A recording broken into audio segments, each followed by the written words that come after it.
Hi there everyone, my name is Darran Jones and I'm the editor of Retro Gamer magazine, and we've got a special guest for you today. And I'm Kevin Toms, who wrote the original Football Manager game and is back writing games again. So I guess really the best thing to do to begin with is when we had a bit of a sneaky drink earlier, you were talking about how one of the first things you were interested in was board games. So was that just things like Monopoly, or was it just stuff that you just wanted to make up yourself? Yeah, no, I did make board games myself. I got interested in doing that. It's where I really started to learn how to design games. But originally, yes, I used to play Monopoly, of course, but I used to play other board games at the time. I remember relating to Football Manager, there was some game called Soccerama, I think, which was a sort of similar kind of idea. And I really liked that, but didn't like everything about it. But yes, I used to try to play a range of board games and used to enjoy them. Yeah, it's a good social thing. And are they games that you used to play with your family or just friends? And family, yeah. I mean, it was a popular thing to do at the time, and eventually I started writing board games myself because I just was triggered to do that myself as well. And I used to invent games, ball games as well. Playing with a football or a tennis racket outside and creating new games based on those things. And the Football Manager game was a board game for a long time, long before I created it as a computer game. I did several versions of it, and I used to typically cut open cereal boxes to use as boards as well, because they were grey on the inside. I remember. After all the cereal had been eaten, right? Well, yeah, and then I sort of draw the board on there as well, and then you could buy cards in Smith's, blank cards, which I used to use, and you could buy the dice as well, and so I used to assemble the pieces together basically and build board games. And I did the football one over and over and never quite got it the way I wanted it. Things like the fixtures you mentioned were difficult to do, and the other thing was the league table, which is difficult to do as well because you need some calculations there. And what actually I went on to later was become a professional computer programmer before I started writing games, and I could see that computers would do a lot of the stuff that I couldn't do on a board game, and started to think about doing that. I mean, that's quite an interesting point you make, because when we speak to a lot of developers in the past, a lot of them they were doing other jobs, and they kind of discovered computers, and it's like, oh, this is cool. This is something physical that I can tinker around with, and I can make this work. But you'd already done that, so how did you actually get into that from school?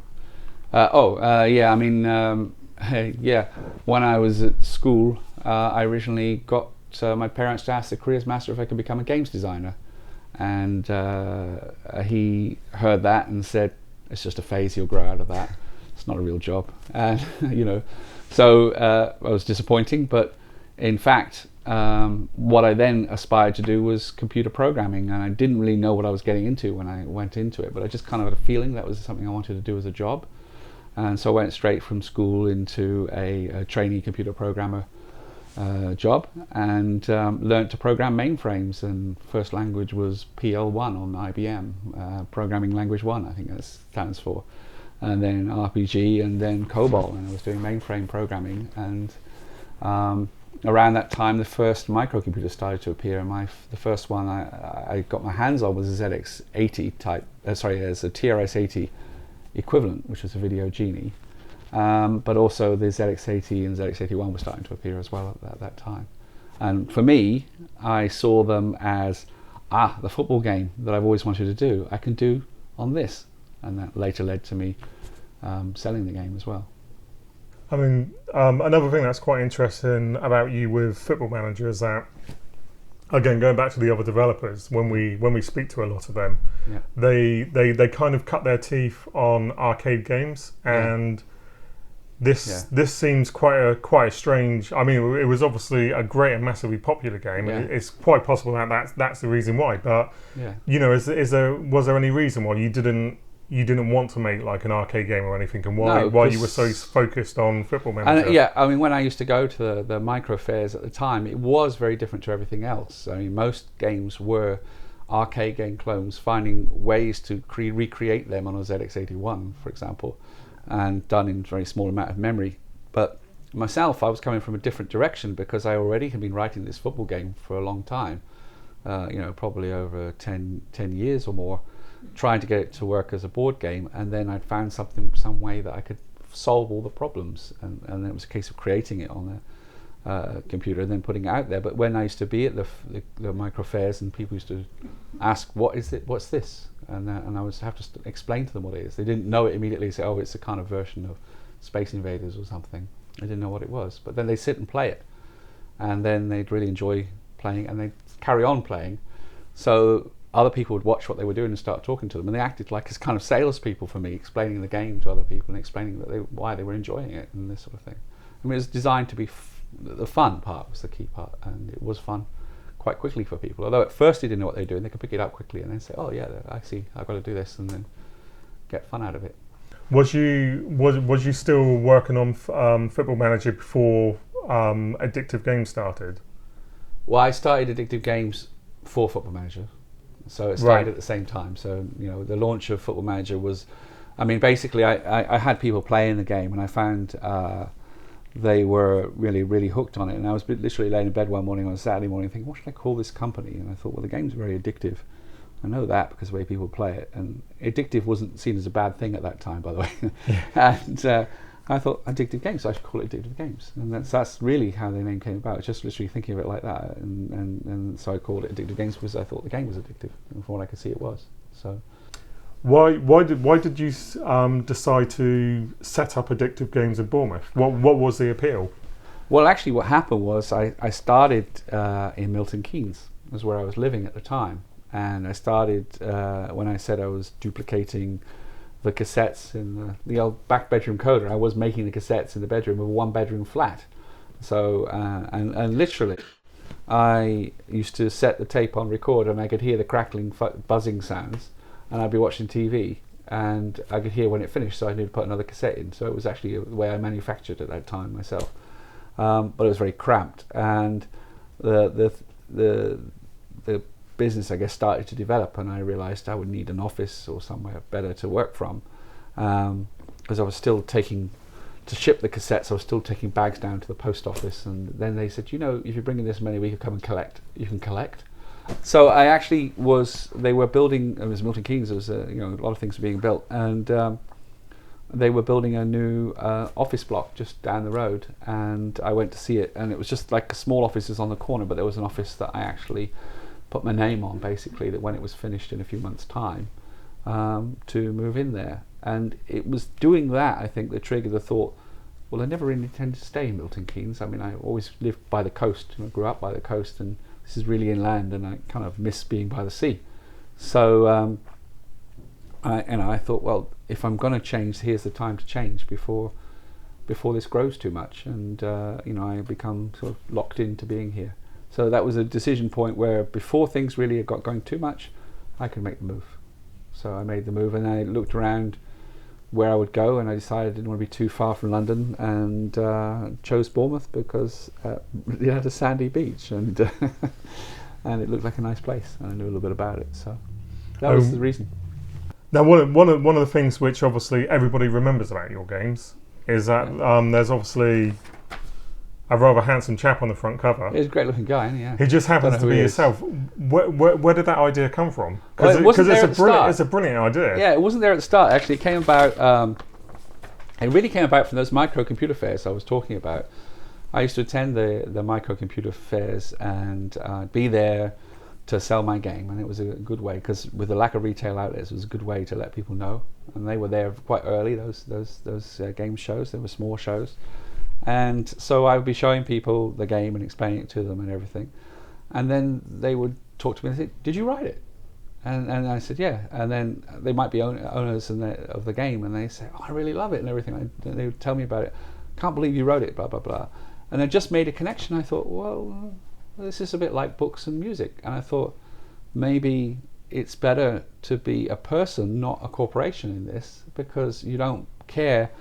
If you, I don't know, U2 is the first one that comes to mind, is you don't care what publisher that U2 is on. You care about the band because you like their music. It's a style. And any band, that's always true. And I thought for books it's the same. You tend to buy by author. Oh, I like that author, I know their books and I like their books. And so I thought, well, this should be the same then. And I thought I intended to write more games, so I thought it'd be good to say that I wrote this, because basically what people were saying to me, you wrote this. And so I make it very personal. So I tried that and it got a very good response. And it seemed to have been a good idea. And I always thought that more people would have done that if not later. The sort of companies, bigger publishers got hold of the developers and didn't really want them to have a name for themselves. They wanted to corporatize it a bit. Yeah. And I still believe it's right, even for a bigger thing that's done by a team, because a team is just like a band, and it's the same. So. And I think it'd be more interesting. And I know people are interested in who's behind, who creates these things.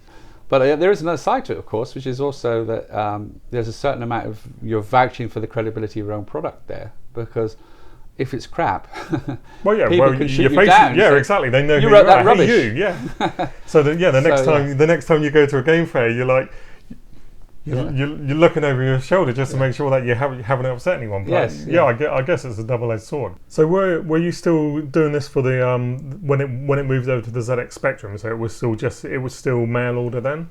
No, what happened was that's when it started to change. In beginning of 1982, it was just mail order. It was the only way you could sell. There were no retail outlets at all, so people literally had to send checks to buy your game. About midway through the year at the computer fairs, there were people started coming up who had formed their own retail outlet for games, and they were innovating. Nobody else had done that. So the first retail outlets, and I changed the packaging to make it suitable for them.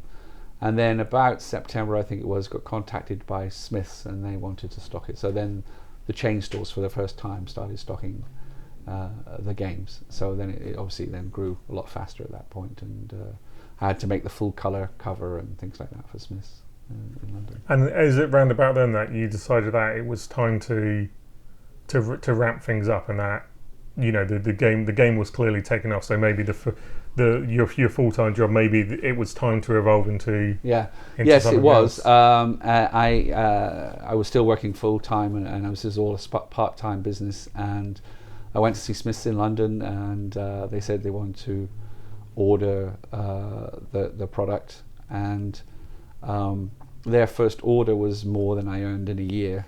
So I said, right, I can go full time on this now, and and they followed up with another order about a month later. So when you when you first started Addicted Up, was it just you on your own? I mean, how slowly or quickly did it eventually? It was just me for quite a long time. My first employee was quite late in the first year, and I just got an admin assistant to help me to run some of it, and then step by step added extra people as I needed more people for more things. So yeah, certainly for most of the first year it was just myself and running it. And again, this was obviously relatively early in the software industry's life. So were there many other developers around at the time? Did you find yourself competing with them? Were you looking to see what everybody else was doing? No. No offense to them, of course, because I had a different genre of games, so I wasn't really trying to compare with the other games. A lot of them were arcade game based and things like that. I think it was a very innocent time. In fact, it wasn't like that. I mean, we used to go to the shows and we'd meet each other for the first time, and we have a drink and that sort of thing. It was quite a fun time because none of us knew what we were doing, and we were just working out as we went. Some of the things you got right, you got plenty of things wrong as well. I mean, so what sort of things did you get wrong then? The biggest thing I got wrong would be the biggest selling games were my own, and I wasn't able to write because I was too busy with the business side. So at some point I needed to get someone really good in to do that. I tried, but I didn't succeed. I didn't get the right people at the time, so yeah, I mean, I had a product that was strong in selling and was established in selling, but I wrote it, and I was very busy with the business that came from that. So I had real crossroads to reach at one point on that. a lot of other developers have had that problem, and it's just like basically they just don't like management because they just want to make games. Yes. And you found that to be. Was there anything where you just felt that I'm not going to be able to make games anymore, or were you always trying to keep? I got keep to your a hand crossroads, and I met with a business advisor, and I said, that this is not kind of right for me. The games that sell best in my company are the ones I wrote myself, but I'm not able to write. I just don't have the time anymore, and I'm not sure what to do. And he said to me, well, we can work out how to solve the problem once you work out which thing you want to do. He said, either you're going to forget writing and become a businessman and just focus on that, or go back to writing if that's what you want to do, and then we'll find out how to solve that side. You obviously did do quite a few sports simulation games, because that was obviously what you were what you knew and what you were most comfortable with. Yeah. But you did try kind of on the same themes, but you did try different ones. So one of them was on my list. Look at this. That's the one. See. Yeah. A lot of people like Software Star too, and I've had quite a few people write to me about Software Star and really liked the game. Was that actually planned as a satirical take on like the software industry at the time, or was it just because again it was something that you were passionate about and you knew about, and I knew about it, and I just thought it would be a good business game because I thought it was a different kind of business, and I thought I could have some fun with it. The charts idea was something that I wanted to do, and then some of the marketing things, which again I simplified and played with. Like you had a choice between hype and honesty as a way of approaching it, and hype was, if it worked, was more successful, but it was more risky than honesty. And I even remember somebody writing to me and complaining that mechanism I put in. So you choice, you're going to use hype or honesty to promote the game. If you used hype and it worked, you got a bigger boost than you got if honesty worked. And they wrote to me and said they thought that was immoral, and that I shouldn't be promoting the idea that hype can be successul because it's dishonest. I mean, how did Software Star sell in comparison to Football Manager?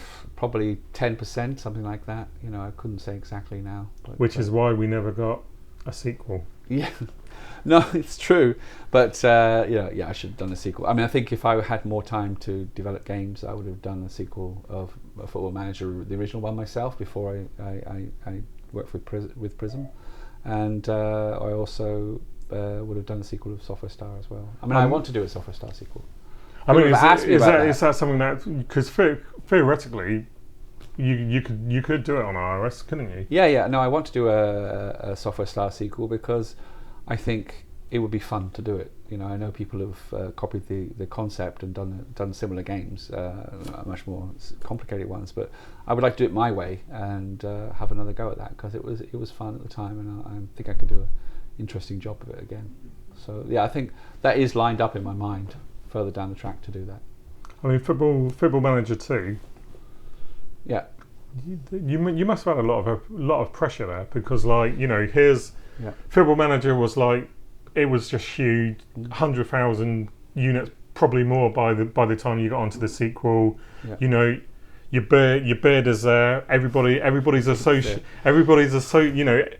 knows who you are. Yeah. And then you've got to make, and it's obvious that you'd want to make a sequel because ultimately you've already got that audience. I mean, did you actually feel the pressure from outside, or was it just a case of it was just internal and you just knew that you didn't want to let these people down? You do feel the pressure, as I say. I mean, I still feel that now because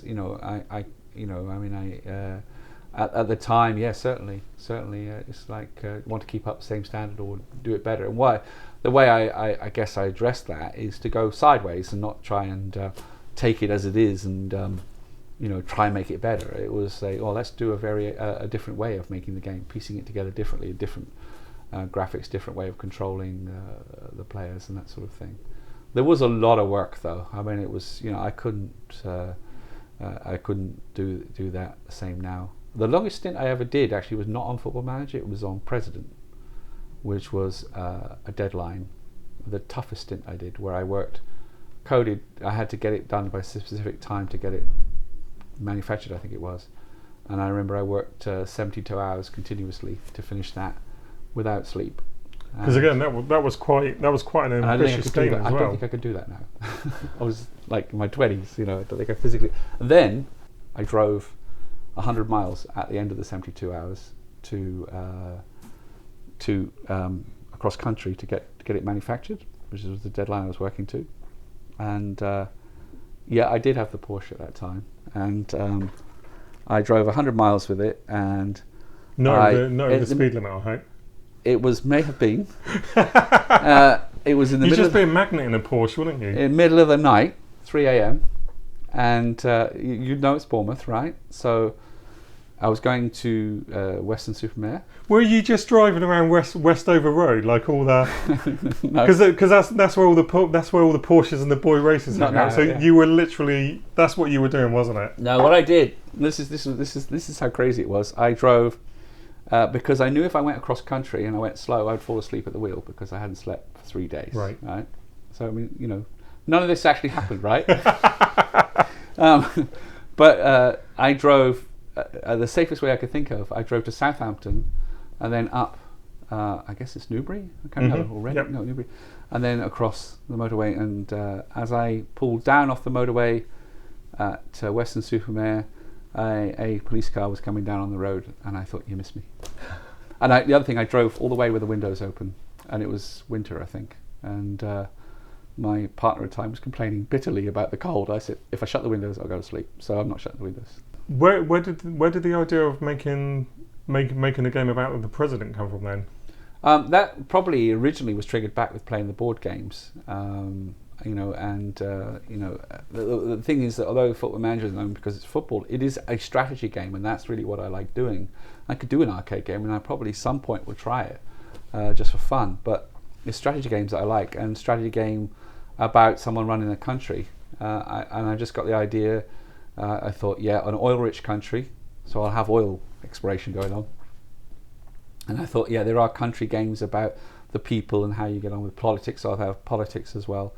And then I decided I'd also have wars going on as well. So I don't know, maybe it was based on something happened in the Middle East at the time, I don't know. But so you had all three things interacting, and that's what I was trying to do at the time. So I wanted the oil thing to be there with planes flying over and bombing and stuff like that, and everything was there. And again, how did that compare sales-wise compared to the Football Manager games? It didn't sell as well as Software Star, but it was also got really trapped. I remember in the deal I was doing with Prism Leisure to work for them as well. So its marketing dropped off as well. So it didn't get the support it wanted. So it possibly could have done better if it had not been kind of caught in the middle of a transaction as it was. One of the things now is that you're still making Football Manager games, but what's interesting is I've had a play on it. And it's really cool. I'm rubbish at it. Yeah. But one of the things about it is because it's called Football Team Coach, but you're changing the name, aren't you? Changed the name. It's a very current decision. It's because too many people have said to me they can't find the game on the App Store, and I realised that's one reason. I realised that the name is too generic. It brings up just everything else. And when I couldn't find it on the App Store, then that really triggered it for me. I was thinking, God, I can't find it. That's bad. So unless I give people a direct link, they can't find it. And the other thing is, a lot of people said to me that I should do what I did before and be more closely linked to the game. So I've decided to change the name of the game from Football Team Coach and call it Kevin Tom's Football, which is make it clear it's coming from me, and then evolve that game. So. That's very new. I've just decided that. And where did the idea for this version come from? Because one of the things I love about it is when you're playing it and you've got everything's happening at once, and you've got all the little players moving around. Yeah, there's quite a lot of AI in there. Yeah, it still looks like obviously it looks like an older game, which I personally like. Was that intentional? Yeah, it's deliberately got a retro feel, but it's not a copy of an old game. It's a brand new game with a brand new way of working. I don't know if the camera can see that, but the animation of the match itself is you see a lot more than the original games, and but at the same time it still very straightforward controls and very straightforward attributes of players. There's not lots of detail, and you'll notice there's not even a list of players in it. There isn't a list of the players in your team. They are shown on the screen where you pick them. Have you actually played the Football Manager, which Sports Interactive do? Yes, I have. Yeah. What do you think of it? It's a very, very good game. It's a great game, obviously, but it's not because it's obviously it's very different from the game you used to make. I think there is different. If I was to make an analogy, it's not a very good analogy, but I'd say a car and a motorbike. They're both forms of transport, so they're both football management games. But some people want to drive a car, and some people want to ride a motorbike, and they're very different experiences. And I think they're as different as that. I don't see myself in any way in competition with Sega's game. I think that there's a market for that, and people who like, the detail and the statistics and the extensiveness of that game. But I'm more interested in. I can't work that hard to play. I'm too lazy to work that hard to play. Yeah, I've played it a couple of times, and it's like. It's a lot of work, isn't it? And for me, it is. I just want to play a game, and there was at one point, and you're just finding yourself like trying to remember all this stuff, and it's like, Christ, I just want them to score a goal, and it's too much effort. Yeah, that's the difference. Mine's much more easily accessible, and it focuses on the fun parts and doesn't worry about the detail, and the detail's kept underneath. Okay, then. So that's all we've got time for today, unfortunately. Special thanks to Kevin for taking the time to come down and have a chat. Hopefully, Bournemouth's not changed too much, and you can not radically. You can enjoy a catch up in Corianders and see how the food compares 30 years on. Absolutely. But it's been an absolute pleasure. Pleasure too. And so your new game, it's probably best if you say what it is, just so people can find it on iOS. It's called Kevin Tom's Football on the App Store on iOS, and it's available for iOS now. Later, I'm working on Android. And how much is it currently retailing for? Currently, in UK pounds, it's £3.99. That's a bargain in anyone's money. So make sure you check it out. It's great fun. What I've played of it so far, and you can expect a review of it in the magazine at a later date. And we'll see you soon. See ya.